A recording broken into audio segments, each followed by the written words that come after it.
here in the heroic Officer Jane Plaza, across from the Harvey Milk Plaza. I wanted to talk to you about Gay Pride this weekend and Liberty. Harvey Milk and I share a lot of adjectives.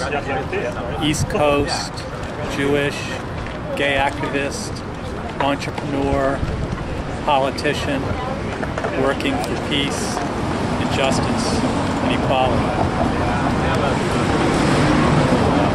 I've been campaigning a little bit in the Castro, and what I discovered was I couldn't throw a boa without hitting another libertarian.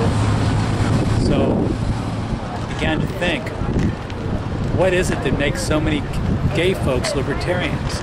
It's because fundamentally what we want is to be left alone by the majority.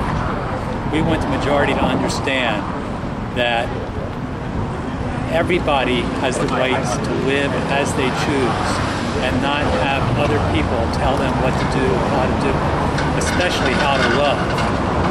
And we also have the right to be treated equally with everybody. That means we shouldn't pay more taxes than other people, and we should be able to make contracts, especially love contracts or marriages, equally with everybody else, regardless of what's in the pants or skirts of our partner. So those are the fundamental differences. It goes to the core of our philosophy. The libertarian philosophy is that each of us is free to live as we choose, as long as we don't hurt anybody else.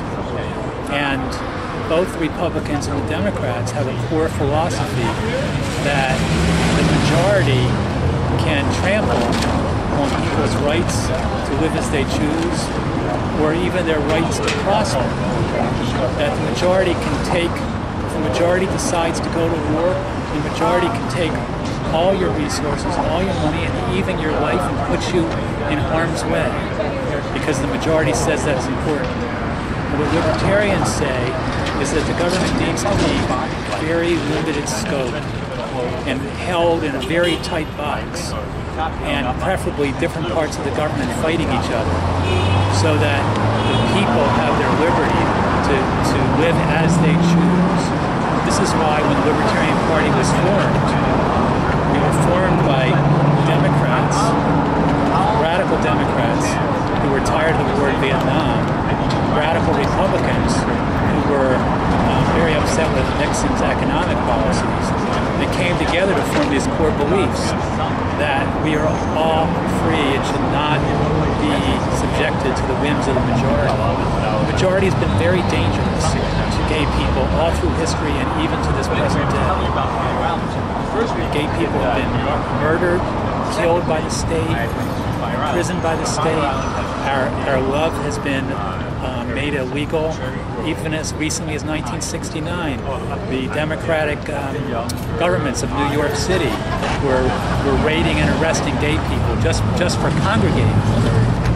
And what we have seen recently is that the Democratic Party takes gay people too much for granted, and will compromise away fundamental rights if polls show that they need to do that. The worst example of that was when there was a bill to outlaw discrimination, and the Congress compromised whether transgender people should be in that bill. Well, if you're going to do a bill on equal rights, how can you just exclude transgender people? Libertarians, as a matter of principle, would never, ever